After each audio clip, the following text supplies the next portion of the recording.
Murakoze cyane turabashimye tugiye kuganira kuri geopolitike yo mu karere k'iburasirazuba bwa Kongo aho igeze nangwa uko ihagaze. Nkaba nitwa Kubatanzi Oxygene, nkaba ndi umushakashatsi mu byerekeranye na geopolitike, nkaba ndi auteur, nkaba ndi n'umusesenguzi mu byerekeranye n'ibya defense, sécurité n'ububanyi n'amahanga.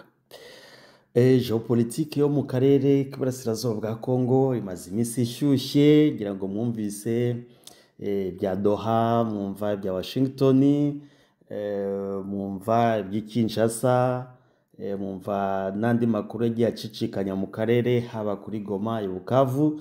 Nibyo tugiye kubasobanurira kugira ngo mumenye uko akarere ubu gashyushye cyane itariki yavuzweho cyane, tariki 2 z'ukwezi kwa gatanu, ko hazaba amasezerano hagati y'igihugu cy'u Rwanda n'igihugu cya Kongo, hazabera Washington. Ibi byose tugiye kubisesengura mu kanya. Muri make ngira ngo ndambibutse ko uyu munsi tariki 28 z'ukwa gatanu 2025 bibaye imyaka 30 n'amezi 9 n'iminsi 14 kuva akarere k'iburasirazuba bwa Kongo kagiye mu kaduruvayo gakomeye cyane. Ibyo bikaba byaratangiye tariki ya 14 z'ukwezi kwa karindwi 1994 ubwo impunzi z'abanyarwanda zahungiye muri Zaire zinjiye i Goma, na tariki 18 z'ukwezi kwa karindwi 1994 izindi zinjiye i Bukavu, harimo ingabo za ex-FAR n'interahamwe bari bamaze gukora jenoside yakorewe abatutsi mu Rwanda kuva tariki 7 z'ukwezi kwa kane 1994. Urumva rero imyaka 30 n'amezi 9 n'iminsi 14 birangiye. Urumva ni igihe kirekire ako karere ka iburasirazuba bwa Kongo. Iyo tuvuze akarere k'iburasirazuba bwa Kongo, abatakazi neza nuvuga ngo tuba tuvuze Kivu nini. Kivu nini iremwe na Nord Kivu, ifite icyicaro i Goma, Sud Kivu ifite icyicaro Bukavu, na Maniema ifite icyicaro i Kindu. Ubwo tukavuga na Orientale. Tukavuga Orientale iremwe n'amaprovinsi nayo ane. Hari provinsi ya Chopo ifite icyicaro Kisangani, hakaba provinsi ya Ituri ifite icyicaro Bunia, provinsi ya Haut-Uele ifite icyicaro hitwa Isiro, na provinsi ya Bas-Uele ifite icyicaro hitwa Buta. Ubwo tugashyiraho na Katanga. Katanga yahoze ku gihe cya Mobutu yitwa Shaba, ifite nayo provinsi enye. Hari provinsi yitwa Haut-Katanga ariyo ifite icyicaro i Lubumbashi, hakaba provinsi ya Holomami ifite icyicaro i Kamina, hakaba provinsi ya Tanganyika ifite icyicaro Kalemi, na provinsi ya Lualaba ifite icyicaro ahitwa Kolwezi. Alors ngizo provinsi 11 ziremye akarere k'iburasirazuba bwa Kongo. Izi provinsi rero zirimo imitwe yitwaje intwaro, harimo habayemo ibibazo by'umutekano muke kuva icyo gihe 94 yaba 95, 96 intambara ya AFDL itangira tariki 18 z'ukwezi kwa 10 96. Ubwo urumva nayo imaze hafi imyaka 28 n'amezi 6 n'iminsi 10, nangwa twavuga ko imaze nk'iminsi 10,119. Intambara ya AFDL itangiye aho habaye déclenchement général. Twavuga ko ariho intwaro zabaye distribuwe nyinshi mu karere n'ubu ngubu zikivuza ubuhuha. Alors ngira ngo muribuka tariki 18 z'ukwezi kwa gatatu 2025 habaye surprise yari ikomeye cyane. Abantu benshi n'abasesenguzi batari bateganije igihe Sheikh Tamim Ben Hamad Al Thani uri emir wa Qatar yakiriye perezida w'u Rwanda Paul Kagame na perezida wa Congo Felix Antoine Tshisekedi Chilombo igihe Chilombo yari yaravuze ko atazigera ahura na Perezida Kagame ngo ashobora kuzahurira muri paradizo, ariko byaje kuboneka babonanira imbere ya Sheikh Tamim Ben Hamad Al Thani. Nyuma yabyo haza kuva communique yaje gusorwa na Emir na biro bya Emir wa Qatar, ivuga ko bemeranije ko haba cessez-le-feu immédiat nari inconditionnel, ariyo yabaye rencontre ya mbere kuva aho Tshisekedi yavuze ko atazabonana na perezida w'u Rwanda. Nyuma yaho rero byaje kwihuta cyane tena tariki 24 z'ukwezi kwa 4 2025 haza indi surprise. Twese twaje gusoma itangazo ryatangajwe na porte parole wa FCM 23 Lawrence Kanyuka, yari declaration conjointe, nayo yaje kuvuga ku ukuntu Kinshasa na FCM 23 abadelege bayo bahuriye nabo Qatar, baza kuzana itangazo risaba ko haba un cessez-le-feu hagati y'impande zombi, hakaba na dialogue inclusif kugira ngo haze gukemurwa ibibazo nyine mu mizi, icyo bita les causes profondes ba conflit hariya. Noneho hakaza komeza no kuba ibiganiro kugira ngo bizagere kuri accord ishobora kuzaba sinye hagati ya AFC 23 na gouvernement ya Kinshasa. Tibwatinze bukeye bwaho gato tariki 25 z'ukwezi kwa 4 2025 haba signature y'ikiswe déclaration de principe, ni itangazo ry'amahame hagati ya Madame Thérèse Kayikwamba Wagner, ariwe ministre w'ububanyi n'amahanga wa Repubulika Iharanira Demokarasi ya Congo, hamwe na Olivier Nduhungirehe, ariwe ministre w'ububanyi n'amahanga w'u Rwanda. Ubwo iyo signatire y'ayo mahame yabereye imbere y'uwitwa Marco Rubio, niwe uri secrétaire d'État américain ngubu, akaba ariwe nka equivalent nyine wa ministre wa affaires étrangères wa Amerika, ariko bamwita secrétaire d'État.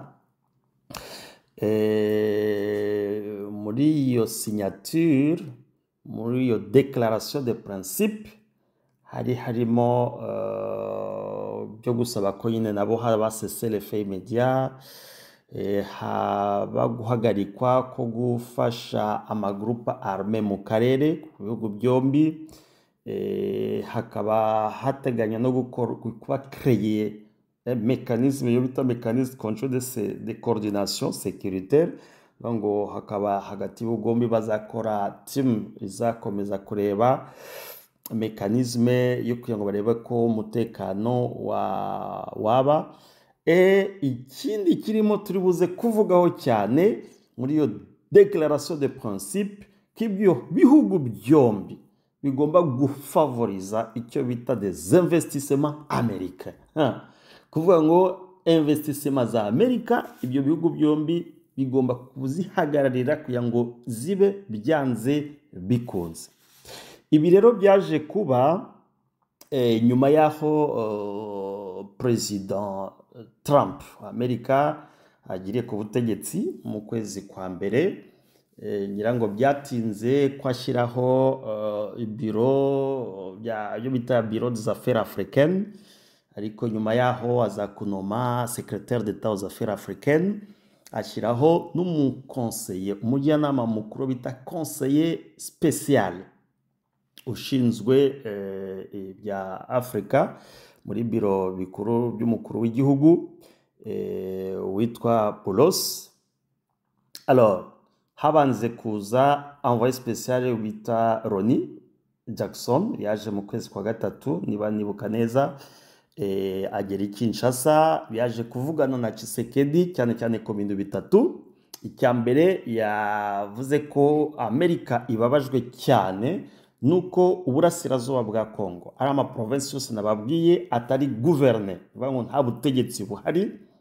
Icya kabiri avuga ko Amerika yakiriye ubusabe bwa Kinshasa kugira ngo Amerika ize kwinvestisa mu by'amabuye y'agaciro, hanyuma Amerika nayo ifashe kuzana umutekano muke. Yaraje kureba ni iyihe plan Kinshasa ifite par rapport iyo offre yari itanze y'amabuye y'agaciro kugira ngo nabo babone umutekano. Icya gatatu, Ronnie Jackson abwira Tshisekedi ko agomba gukoresha uko ashoboye kose hakaboneka les droits des communautés rwandophones. Amubaza ati aba communauté rwandophone iratotezwa, bagomba kwemerwa nk'abakongomani bandi kuko niyo izaba ari socle ya inclusion na stabilité y'akarere. Ngibi ibintu bitatu byaje kuzana Ronnie Jackson avugana na Tshisekedi. Nyuma yaho ngira ngo mwaje kumva abakomunikateur ba leta ya Kinshasa bavuga ko c'est Rwandais voilà, ngira ngo twese twarabikurikiye mu réseaux sociaux. Nyuma yaho rero mu kwezi kwa kane nibwo Bulosi nawe yaje, yo conseil spécial, nawe aza kuvuga ko hari possibilité ko haba un accord ya minier na entre République démocratique du Congo na Amerika. Nawe aza kuvuga ku byerekeranye n'umutekano mu burasirazuba bwa Congo. Anaza kusaliwa kubona M23 yariretiye muri centre ya Walikale, arabishima avuga ati ni intambwe yo kugira ngo cessez-le-feu yari yasabwe na Ronnie Jackson ko yakubahirizwa, kwitangiye kubahirizwa. Nawe aza kuvuga Bolos ku byerekeranye n'ama investissement privé y'abanyamerika kuza kuinvestisa muri Congo, mais avec condition. Icya mbere ko hagomba kuboneka d'abord amahoro, icya kabiri ko Kinshasa igomba kuregereza icyo bita climat des affaires, icya gatatu hakaboneka système ya traçabilité iri fiable y'amaminere, vango minere zivaturuka hehe, zijya hehe, zijya hehe, kugira ngo hatazabonekamo biriya Amerika yise kujya cya Obama le minere de sang. Abantu benshi bari kwibaza rero ati se kuki Doha ije, kuki initiative ya Amerika ije kandi twari tuzi ko hari Rwanda, hari Nairobi. Yes, Rwanda na Nairobi navuga ko ni démarche ziri officielle zashyizweho na Union Africaine. Kuri Rwanda batoranya uri president nako wa Angola, Lorenzo, naho kuri processus ya Nairobi hatorwa president wa kera wa Kenya, Uhuru Kenyatta. Muri izi démarche ya ntuzo ya Rwanda na Nairobi, ngo ya Rwanda ni inzira yagombye kuganirirwamo aba president ba bihugu byombi, ngo les deux présidents u Rwanda na Congo, kugira ngo haboneke une solution ya mediation hagati y'ibyo bihugu bibiri, kuko kimwe kishinja ikindi gufasha imitwe yitwaje intwaro guhungabanya umutekano, ngo u Rwanda rugashinja Kinshasa gushyigikira FDLR n'interahamwe mu guhungabanya umutekano w'u Rwanda, n'u Rwanda na Congo igashinja u Rwanda kuba gushyigikira M23 guhungabanya umutekano. Ngo muri processus ya Rwanda no kugira ngo aba president bombi ibihugu byombi biganira ukuntu ubwo bushyamirane bwakurwaho, hakaba une solution ya mediation. Naho Nairobi iyo ireba noneho imitwe yitwaje intwaro. Ubu ngubu dufite liste y'imitwe hafi 300, nubwo imwe yamaze kwibumbura mu cyo bise Wazalendo, ariko iyo mitwe ndiracyahari, hari indi itaragiyemo nka za Codeco n'izindi. Iyo mitwe rero nayo yagombye kujya ibonana na leta ya Kinshasa, bagahurira Nairobi kugira ngo berekane revendication zabo bakeneye. Ariko rero iyi processus ya Nairobi yaje kwicwa na Kinshasa, kuko bivuze yaje gufata imitwe yindi yose bakora umutwe bita Wazalendo excepte M23 itarabaye invité kuko ntabwo Kinshasa yigeze yemera na gato ko iganira nayo, ivuga ko n'ibikoresho by'u Rwanda ko itayemera comme un groupe armé nk'izindi nka za PSLS, za NDC Renove, Mai Mai ya Kutumba n'abandi nk'imitwe uko muyizi ko tutashobora kwisobanura ngaho. Alors byaje noneho mu gihe kimwe, igihe habaye conference ya sommet ya konje ya East Africa Community na SADC, baza kuvuga ko izo processes zombi bagiye kuzifusiona, kuzishyira hamwe ibimwe. Ni muri iyo ntuza rero hari hatoranijwe perezida wa Togo Faure Gnassingbe ko ari wagombye guhagararira iyo processus kugira ngo arebe ukuntu yahuza aba perezida bombi, noneho yahuza n'imitwe yitwaje intwaro hamwe na leta, hakaboneka igisubizo cy'amahoro mu karere k'iburasirazuba bwa Congo. Alors noneho processus ya Doha twanayita na initiative Amerika, izo ni initiative ziri tari officiel, nuba ngo ni ibihugu byo byonyine bwite bifashe iyo initiative. Donc ndi kwerekana ukuntu Nairobi na Rwanda iyo yari initiative ya Union Africaine, ibihugu byose byo muri Afrika byadesize ko zira initiative zihaba. Naho ariko noneho Doha yo yonyine ni initiative ya Emir wa Qatar, avuze ati okay, uriya mugabo yavuze ko atazigera abonana na perezida w'u Rwanda ngo bazabonanira mu ijuru, ariko crise irakomeje, est-ce que hari imbaraga natwe twashyiramo kugira ngo tuakompanye iriya processus ya Rwanda, kuko Lorenzo yaramaze kuvuga ati ndarembye birananiye, ntabwo bigishobotse kuko nka 15 Decembre umwaka ushize bagombye kubonanira Rwanda, ariko ntabwo byaje gushoboka. Nyuma yaho izindi processes ziraba, haba guterana amagambo menshi cyane hagati y'ibihugu byombi. Alors nuko ntuza Emir wa Qatar yafashe initiative kandi yayigezeho, arabahuza bombi, haba na communiqué conjoint nkuko twaje kubisobanura. Ni muri iyo nzira rero Amerika nayo yaje gufata initiative, iravuga ati okay, ubwo aba president babonaniye Doha, reka noneho tubizamure bigende kuri za ministère, hatangire kuba icyo bita les avant projet, icyo bita avant projet ya akoro itegurwe kugira ngo tariki 2 z'ukwezi kwa gatanu hazabe signé l'accord proprement dit hagati y'u Rwanda na Congo yo kugira ngo amahoro abe. Alors benshi bari kwibaza se Amerika ibi bintu bije mwite, eske ibibazo ni byinshi, benshi bari kwibaza. Ndaza gusobanura ko nyuma y'intambara ya kabiri y'isi mu 1945 haje kuba bloke ebyiri. Bloke imwe yari iyobowe na URSS, ariyo Burusiya bw'ubu ngubu, yari ifite politiki ya communisme. Hari na bloke y'Abanyamerika bafite politiki ya capitalisme. Baje kujya mu cyo bise guerre froide,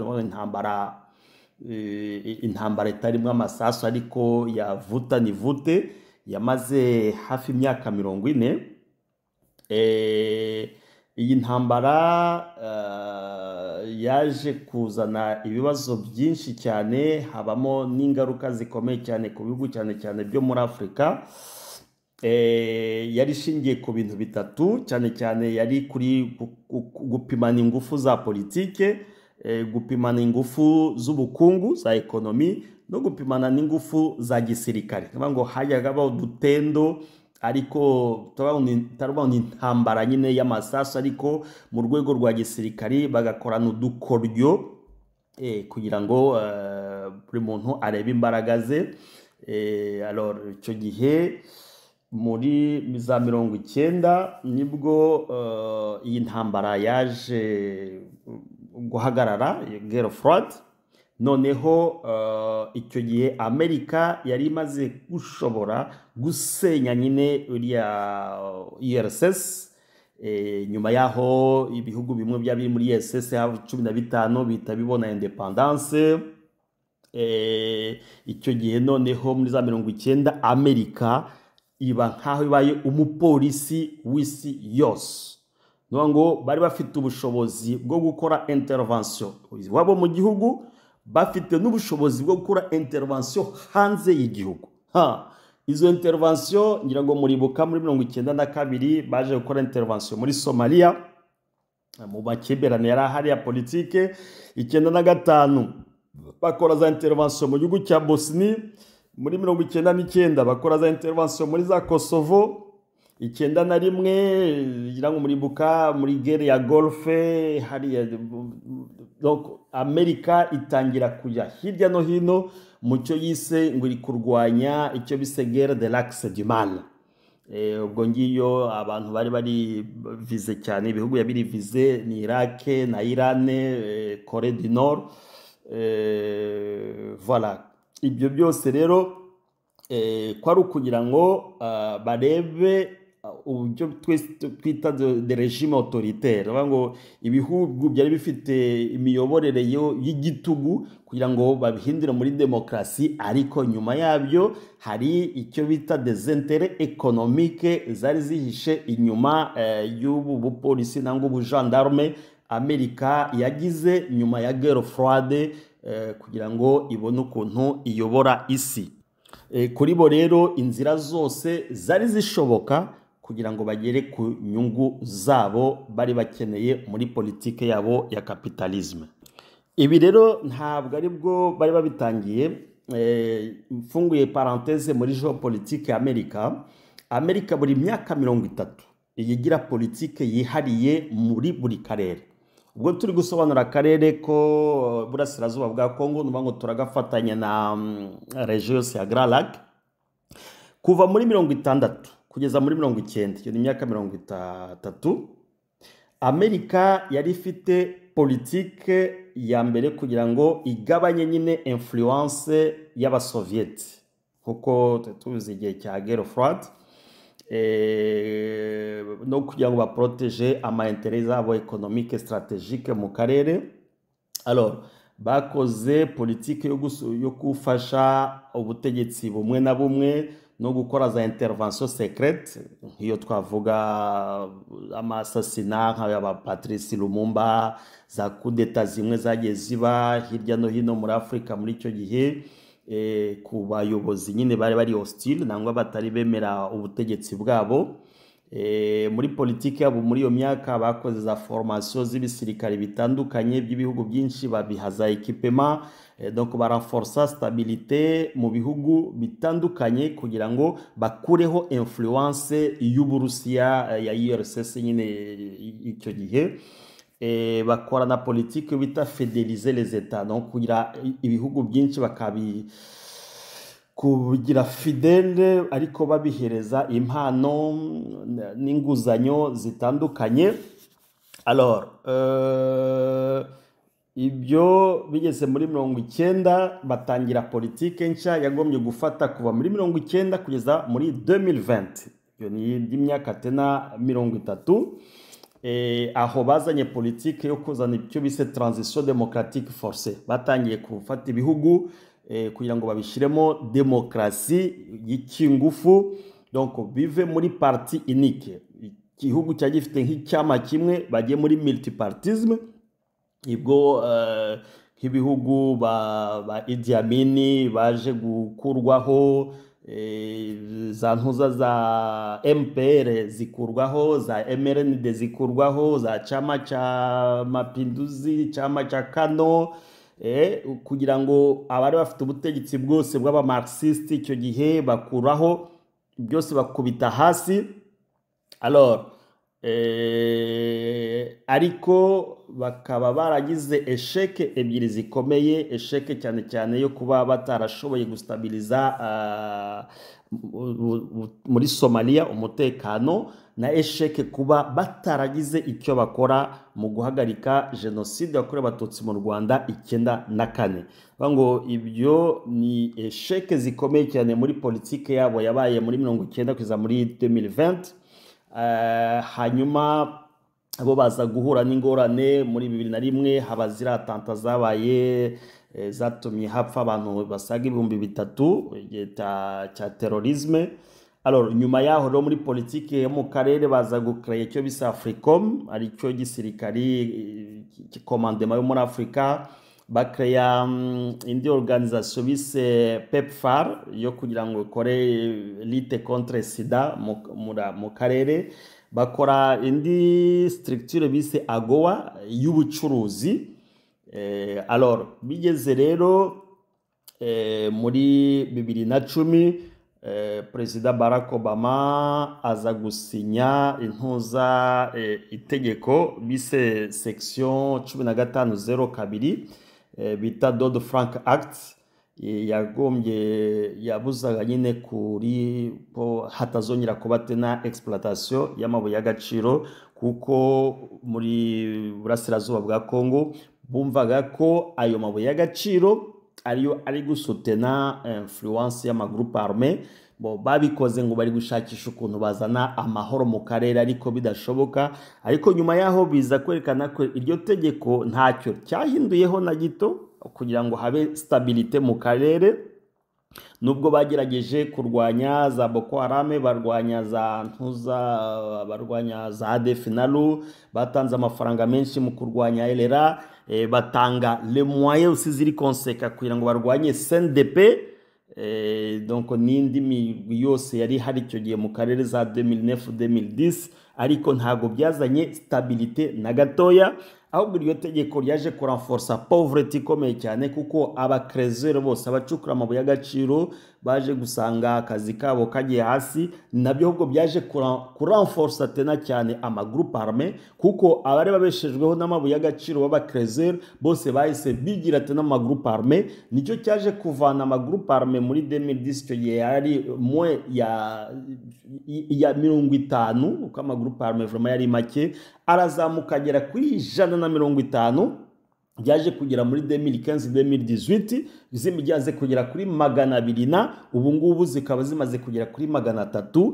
Iyi ni imwe muri consequence y'iri tegeko ryashyizweho ryo ku censura exploitation y'amabuye y'agaciro mu burasirazuba bwa Congo, kuko Amerika yahagaritse amasosiyete yayo yose n'andi masosiyete y'isi kugira ngo akora muri bourse yo muri Amerika, kugira ngo baverifie icyo bita chaîne d'approvisionnement, kugira ngo bataza gufata les minéraux de conflit, arizo yaje kwita ngo ni minéraux de sang.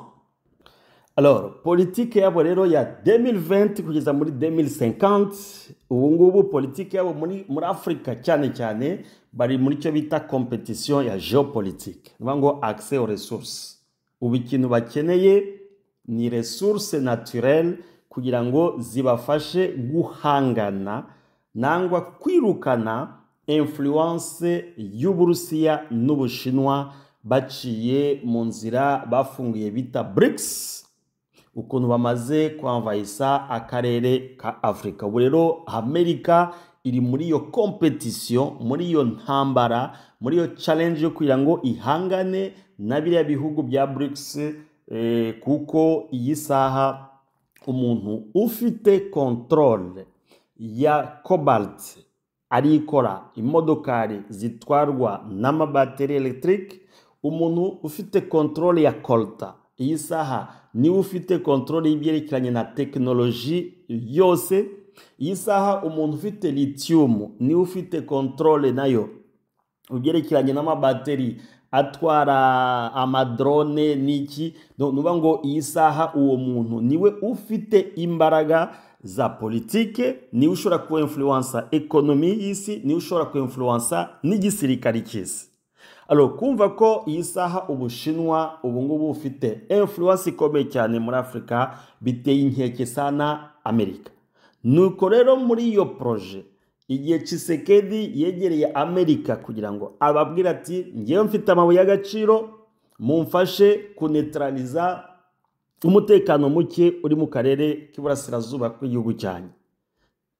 Muri filozofiye nabo yohereje kunegosia, bari bazi ko Amerika izafata abasirikari bayo ikabazana niba ari brigade bakaza bakahangana bakarasa bamara kurasa nawe akagenda akabahereza amabuye y'agaciro. Oya, ntabwo ari uko nguko Amerika ikora. Mpamvu bamubwiye ati wowe niba ushaka ko tu exploita koko, inzira nimwe, ugomba gufata inzira y'amahoro, kuzana amahoro, ukaba uwa mbere de tendre la main kugira ngo uzane amahoro, hanyuma natwe tubone ukuntu twagufasha kugira ngo amahoro agaruke mu karere, hanyuma y'ayo mahoro akaba ariho haba exploitation. Indi politiki Amerika ifite mu karere 2020-2050 ni ibyo kuzana icyo bita des projets d'infrastructure majeure, nuvuga ngo ibikorwa remezo bikomeye cyane. Muri ibyo bikorwa remezo harimo gukora rehabilitation nangwa kuvugurura icyitwa corridor logistique. Muri izi koridoro Kongo igira koridoro 8, ntabwo ari cyo turi busobanura uyu munsi, ariko koridoro ngubu ihangayikisha abanyamerika ni koridoro bita Lobito, noba ivuye hariya muri province ya Lualaba igaca muri Angola, itwara amabuye y'agaciro nangwa n'ibindi bicuruzwa bikenewe cyane muri Amerika. Alors, iyi projet rero y'ama infrastructure ngira ngo na President Biden, President wa kera wa Amerika, yaje wenyine muri Angola kugira ngo agire discussion hagati ya President Hakainde wa Zambia, President Tshisekedi na President Lorenzo kugira ngo harebe ukuntu iriya koridoro ya Lobito yakorwa kugira ngo amabuye y'agaciro yakora muri technologie verte nangwa numerique, donc bifasha abo ngubu gukora za puce, utuntu dutoya ariko turimo stockage y'ubwenge bwinshi n'amabateri electrique. Iminerezi bikora rero zijye zibona aho zica. Iyo nindi politike Amerika ifite muri 2020 kuva 2020 kugeza muri 2050. Ikindi politike yayo hagariyo nicyo bita development economique. Perezida muri manda ya mbere ya Trump yakoze lancement ya programme bise Prosper Africa. Iyi Prosper Africa nuvuga ngo Amerika igiye kwinvestisa mu mutungo kamere uri muri Afrika, abanyafrika bakabenefisiamo, nabo bakabenefisiamo nk'abazanye investissement nangwa abashoramari. Alors iyo programme Biden yarayikomeje, ariko ubu Trump arayigaruye tena ku rwego rwo hejuru kugira ngo habe icyo bita échange commerciaux hagati y'ibihugu bya Afrika yo hagati, Afrique centrale na Amerika muri iyo programme ya development économique. Indi projet bafite kuva muri myaka 30 hagati 2020-2050 niyo kugira ngo badevelope ya transition énergétique. Bashaka kubaka icyo bita ama centrale nucléaire kugira ngo baproduise des énergies nucléaires civiles. Noneho inganda zabo bagiye gufungura muri Afrika zizabashe kugira amashanyarazi afatika kugira ngo kuya transport ye kujya bajye babikorera transformation automatique muri Afrika, bajye bajyana matière yamaze kuba prêt à l'emploi. Ikindi bafitemo comme projet muri Afrika nicyo gusutira nicyo bita gouvernance nangwa stabilité nangwa twita development inclusif, bango kurwanya tuvuze mu bintu byoroshye, kurwanya ruswa, kubahiriza droit de l'homme, ku accompagner icyo bita des intérêts stratégiques. Bango buri muri gihugu intérêt stratégique bafite mu Rwanda siyo bafite Burundi, siyo bafite muri Uganda, siyo bafite muri Congo. Bango buri gihugu hari intérêt stratégique bafitemo bagomba gupreserva byanze bikunze. Hari indi muri yo programme ya gouvernance na stabilité développement inclusif bafitemo icyo bita transformation économique. na inclusion sociale ariho biriya nababwiye ntuza yaje gukora Roni uriya mudepite avuga ko byanze bikunze Kongo ntabwo igomba kugira ubwoko runaka nangwa abantu runaka iheza igomba kugira une inclusion sociale abantu bavuga ururimi rw'ikinyarwanda muri Kongo bagafatwa nk'abakongomani byanze bikunze. Iyo ngiyo iri muri politike ya Amerika muri iyi kinyejana cya 2020 kugeza 2050. Niba ngo niba Kongo itabyubahirije iri mu bintu leta ya Kinshasa ishobora kuzira kuko biri muri programme yabo kugira ngo bazane stabilité mu karere, kuko iyo stabilité niyo izatuma haba development économique, bagera kuri projet zabo za transition énergétique, bagera kuri ama projet yabo y'ama infrastructure majeure zigiye kubakwa mu karere kugira ngo zira corridor logistique zikore no kugira ngo bakore contre-offensive contre Uburusiya n'Ubushinwa muri competition géopolitique accès aux ressources mu karere k'ibiyaga bigari. Ibyo byose rero bikaba bitakorwa hatari umutekano. Donc nubwo bakora iyo competition yabo géopolitique bagashaka accès aux ressources bagire ku ma ressources zo mu karere nangwa habiyo coopération économique nangwa transition énergétique, ibyo byose ntibyaba hatabaye umutekano, hatabaye no kugira ngo igihugu cyane cyane cya Congo kiresolve ibyo bita des problèmes sociaux.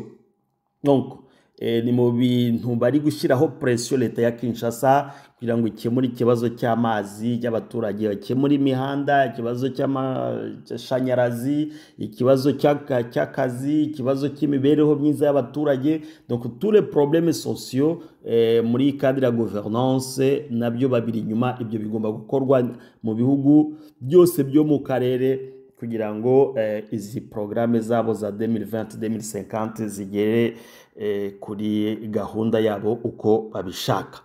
Antake ba police bisi kuva muri 90 kuvaho guerre froide irangiriye.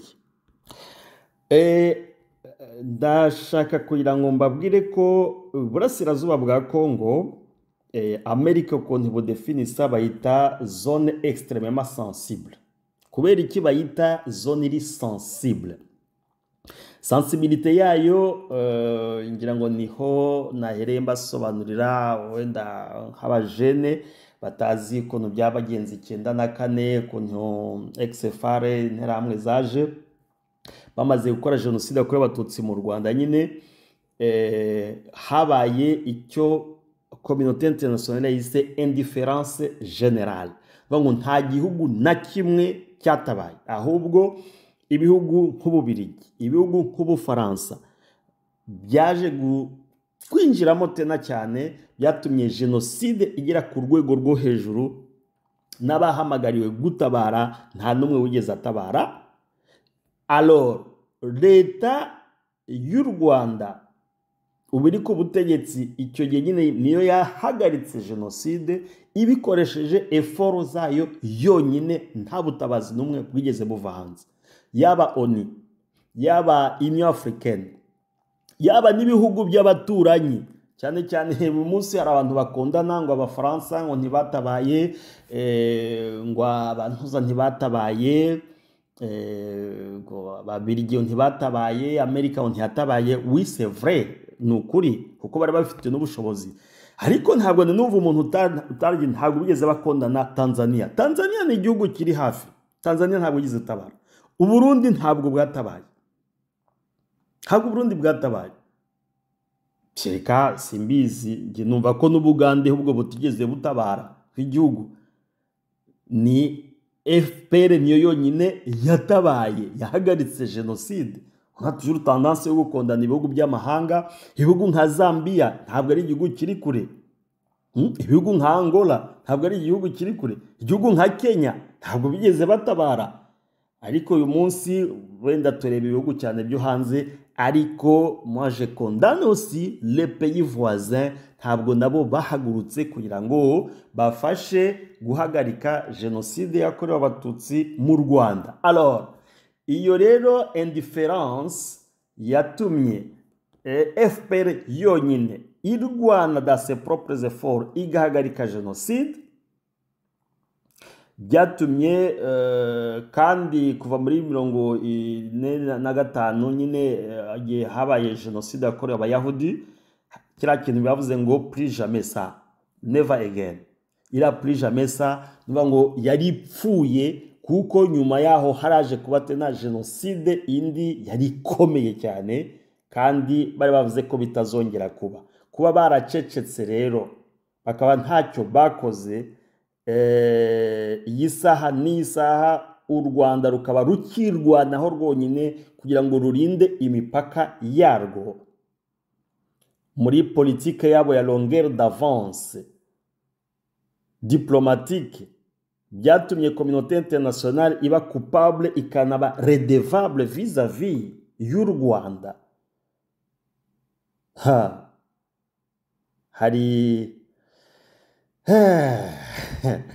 Hari le 2 mai ngira ngo hari muri amasezerano ateganya kuba iyi ni carte izajwa cyane ku rwego rwo hejuru cyane, ngira ngo na communauté internationale ishobora kuba ifite ubwoba iri gutitira, kuko bazi ko bamaze kureba ko Kinshasa igihe cyose hagiye haba sinyatire y'amasezerano yo kugira ngo haba amahoro mu karere, Kinshasa niyihora yica. Amasezerano ya Lusaka, amasezerano ya Ntuza yabaye ya Rwanda, amasezerano yabaye Burundi, amasezerano yabaye Addis Abeba, amasezerano yabaye Kampala, amasezerano yabaye Nairobi, accord cadre d'Addis Abeba, ayo masezerano yose yagiye aba kugira ngo este ya Kongo gira umutekano, ni Kinshasa ihora yica muri cadre toujours yo guprotectinga FDLR. Bango hari ibihugu bikomeye biri inyuma, bihora inyuma ya leta ya Kinshasa, bumva ko anytime bazashorera FDLR ngo zigasubira mu Rwanda pour conquérir le pouvoir. Hari abagifite iyo philosophie, kuko abafaransa n'ubu hari le groupe bitaba Mitterrandien bakiregreta, kuko ngo babwiye leta yari yakoze jenoside nyine yayoboye ibyo bitero, bo bari bababwiye ngo na misi 12 ngo babahaye bagiye muri Zaire, ngo dans 12 jours bazaba babagaruye. Alors iyo memoire baracyayifite, baracyumva ko izo 12 jours nubwo zimaze kuba 30 ans, bakumva ko bazashobora kumanipula soit leta y'u Burundi nangwa leta ya Kinshasa kugira ngo bafashe gusubira mu Rwanda bakoresheje intwaro, alors que u Rwanda rwafunguye imipaka, umuntu wese wahunze ataha iwabo. Ahubwo u Rwanda rwaje no kujya ku yindi vitesse yo hejuru, rwamaze gusinya akora ivuga ko nta mpunzi ikiri muri Kongo, ngo batanze umwanya uhagije kugira ngo abashaka gutaha batahe, ngo uwasigayeyo isaha na stati y'ubuhungiro le Rwanda ne reconnaît plus que hari impunzi zirano, ngo uwasigaye wese muri Congo Zaire, il est considéré entre guillemets considéré comme soit ni FDLR nangwa n'utari ufite intwaro ariko afite ideologie génocidaire, kuko imiryango yarakinguwe, haba na za centre de transit yo kwakira impunzi, ibaze ro kuva 94 kugera 2025, ça fait 30 ans turi kujya muri 31 ans habaye fermeture yo kuva ko. Alors urumva rero ni dossier ubu ngubu iri ku meza ya Kinshasa, kuko mu ma indiscretion ahari nuko byanze bikunze leta ya Kinshasa igomba gufata kuneutraliza FDLR, yamara kuzineutraliza igacyura impunzi zahunze z'abakongomani ziri mu Rwanda no muri Bugande no mu bihugu byose byo mu karere, hanyuma ikagira ibiganiro igomba gusubiza cahier de charge à 100% ya AFC M23. Ibyo ari byo bizakurikira signature ya les deux. Nyuma yaho hazaba ibiganiro bizaba Doha hagati ya AFC M23 na leta ya Kinshasa kugira ngo revendication zose AFC M23 twirwaneho bafite zigomba gusubizwa. Abari gukeka ko rero nyuma ya les deux ati no cantonnement iyo ni discours ya propagande, ntabwo ibyo biri muri initiative ya Doha, ntabwo biri muri initiative ya Amerika. Initiative ihari nuko hagomba kuba accord ya pacte de non agression hagati y'u Rwanda na Congo. Bira byo kuva ngo a partir de Goma togoko touche Kigali to beti Kigali mbaramoko wakokota na Zamba iyo ni finito. Bango plus de menace, ntabya menace, kandi iyo menace FDLR sigomba kuba neutraliser, zamara kuba neutraliser. M23 c'est un problème congolais ikaba réglé entre Kinshasa et M23 kuko iyo ngiyo ntabwo ireba tena Kigali, kuko Kigali iri muri initiative ya États-Unis. M23 na AFC na twirwaneho bari muri initiative ya Doha. Ni des initiative zitandukanye. Hanyuma ibizakurikiraho rero Kinshasa ikazakora icyo bita co-gestion des ressources naturelles. Nuba ngo minere zikazacukurwa muri Congo, zacukurwa muri Congo zikazaba transforme mu Rwanda kuko niho hari fonderi ziri kuri standard international. Hanyuma Amerika ikazifatira aho ngaho, ariho muri iyi ntuzanani declaration de principe bavuze ko ibihugu byombi bigomba gufavoriza, bigomba guproteja, byanze bikunze guproteja des intérêts stratégiques za banyamerika. Nuva ngo tous les minéraux stratégiques, lithium, cobalt, cuivre, uranium, nickel, byose bigomba gucukurwa muri Congo, mais transformation ahantu bizeye umutekano, ahantu bizeye traçabilité, ahantu bizeye tous les circuits stratégiques ni mu Rwanda. Ibyo ngibyo Tshisekedi abyanga abyemera, niyo seul gage yatuma haza amahoro mu karere k'iburasirazuba bwa Congo. Kandi ikindi Kinshasa ikemera igakora inclusion en reconnaissant en toute entièreté ko abakongomani bavuga ururimi kinyarwanda sont des Congolais à part entière. Ngibyo ibintu bikubiye muri ya declaration de principe yatangazo rihame riri gutegura ariyo isa nkaho ariyo bita avant projet d'accord. Donc twakwita nkaho ari za terme de référence, sinzi mu kinyarwanda ko cyoroshye nabivuga. Les termes de référence ziri gutegura noneho un accord igiye kuzaba sinye hagati y'ibihugu byombi bikagira amahoro. Yamara kugira amahoro bigafatanya mu ku exploiter les ressources naturelles ensemble. Hanyuma États-Unis akaba ari uba partenaire wabo, kandi akaba nariwe ukurikirana hafi na hafi kubyerekeranye n'amahoro n'umutekano na ekonomi na zira projet zose nababwiye bafite mu karere muri espace y'imyaka 30 batangiye kuva 2020. Iyo programme ikazasozwa muri 2050, ariho bazongera gufata indi projet ya 30 ya 2050-2080. Nguko ukuntu leta ya Kinshasa plutôt leta ya Amerika ikora en tant que police nangwa gendarme mondiale. Il impose la paix aho ashaka, naho abona ko nta nyungu nuko bigenda, niko isi iyoborwa, nuko isi igenda. Alors hari uwabaza ati se none ubwo AFC M23 bizaba bigenda bite? Nabisobanuye. Wabaza icyo kibazo ngo processus ni Doha, ariko ushobora kuba ati Kinshasa ishobora wenda kuzabitorpea nkuko yamenyeye. Ngewe aho ndabivuze nk'umu analyste abati abanyamerika bavuze ko bakeneye byanze bikunze muri competition barimo ya geopolitique n'abashinwa, kandi abashinwa bamaze kwamvayisa akarere k'Iburasirazuba ikomeye, bari iriya za Walungu, bari ntuza za Mwenga, bari za Shabunda, bari Ituri, bari za Nyanya, Bafwasende, Irumu. Iyo influence y'Ubushinwa igomba guhagarikwa, hanyuma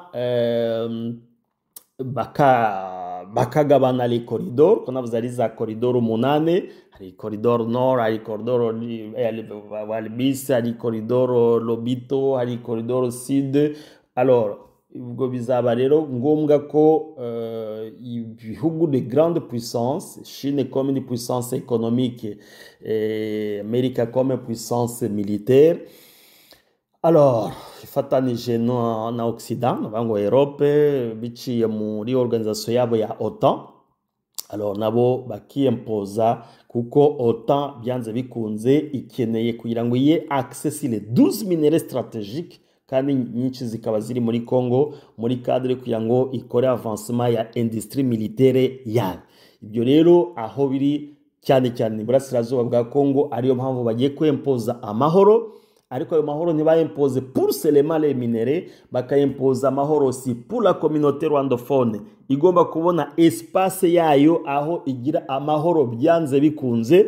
Ngo province ya Nord Kivu na Sud Kivu mu ma négociation byanze bikunze zigomba kuzaba administré par les rwandophones, kugira ngo bazabe bafite umutekano, batazongera kuba menacé, parce que byabaye discuté hagati ya envoyé spécial wa Trump na président Tshisekedi. Ngira ngo mu ma négociation azaba no mu masignature azaba, ibyo ntibizabura kubamo, kugira ngo kwirwanaho kwa kwirwanaho kwa M23, kwirwanaho kwa AFC kuzagire inzira.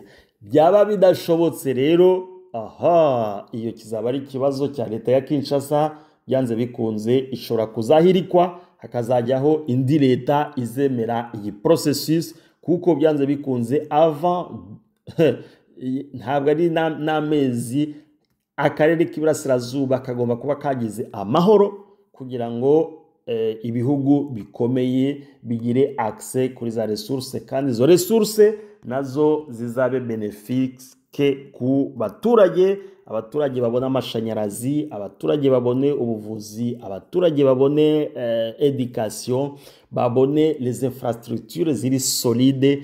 Noneho ibyo kurya abantu, ibyo gutema abantu, ibyo kubata umuntu runaka ntabwo yacceda kuri poste runaka parce qu'il n'est pas congolais, nkaho hari umuntu ufite testere yerekana amaraso y'ubukongomani na tarariyo. Ibyo byose muri politique américaine bashaka ko bihagarara, ku buryo 2030 akarere kazaba kari pacifié, nta ntambara ikivugwa hariya, nta rusasu rukivugwa hariya. Ubu rero twavuga ko boîte yafunguwe, donc à partir ya le demain hari za négociation n'amakoro menshi agiye kuba signé muri cadre yo kuzana amahoro mu Burasirazuba bwa Congo. Alors msoza rero ikiganiro ngiye ntange peut-être résumé y'ingingo z'ingenzi zashobora kuba muri accord ishobora kuzaba signé partir ya tariki 2 z'ukwezi kwa gatanu. Impande zombi, icya mbere nuko zizemeranya ku bwigenge n'ubusugire bw'ibihugu. Alors impande zombi zikemeranya ko habaho kubarizanya imbibi zemewe n'amategeko mpuzamahanga, kugira ngo habeho amahoro arambye. Ngira ngo kizaba ari icya mbere. Icya kabiri, kuzumvikana kutivanga mu bibazo by'imbere mu gihugu cya buri ruhande. icya gatatu bivugwa ko hazumvikanaho mu gukemura amakimbirane mu mahoro, ngo hatongeye gukoreshwa imbunda, ngo hazaba des solutions politiques, des solutions diplomatiques, ngo amakimbirane yose yaba hagati y'impande zombi azajya akemurwa mu biganiro no mu bwumvikane, aho gukoresha imbaraga cyangwa amagambo ashotorana nk'uko twagiye tubyumva muri za disikuru zagiye ziba hagati y'abayobozi b'ibihugu byombi. Icya kane sekwa hazabamo indi akoro izaba ivuga mu guhagarika gushyigikira imitwe yitwaje intwaro, ngo bazaba biyemeje kudaha ubufasha ubwo ari bwo bwose, bwabo bw'intwaro cyangwa amafaranga cyangwa indi mitwe yitwaje intwaro ikorera muri akarere k'iburasirazuba bwa Kongo, hagamijwe nyine muri kugabanya urugomo nangwa intambara n'ibindi. Ikindi kizaba kiri très ciblé ni ukwita ku bibazo by'umutekano, ngo bazabaza ibihugu byombi bizemeranya ko buri kimwe gifite impungenge z'umutekano wacyo, kandi biyemeje gukorana mu kubikemura nyine mu mahoro bidaciye mu ntuzariho. Twavuze ko hashobora kuzaba team ya joint yari hariya ntuza niba joint verification, ikintu nk'icyo ngicyo kugira ngo bizabe kireba hagati y'ibihugu byombi cyazana tena umutekano muke. Hazashyirwaho uburyo bwo gukorana mu by'umutekano, kugira ngo impande zombi zabirebera hamwe ko hashyirwaho ubwo buryo bwo gukorana mu kurwanya imitwe yitwaje intwaro n'indi mitwe y'abagizi ba nabi nk'abateroriste nangwa n'abatrafika des armes. Hazashyirwaho porogaramu yo gutuma impunzi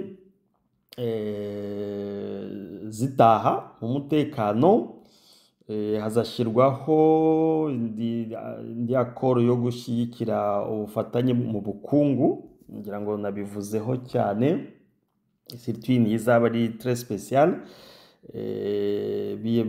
ngo bihugu byombi byanze bikunze, ça c'est un ordre, kwemeza guteza imbere imishinga y'ubukungu ihuriweho, ariko harimo na porogaramu yo kurwanya ruswa mu bucuruzi bw'amabuye y'agaciro no gutera inkunga ishoramari ry'abanyamerika. Ça c'est vraiment un accord de principe.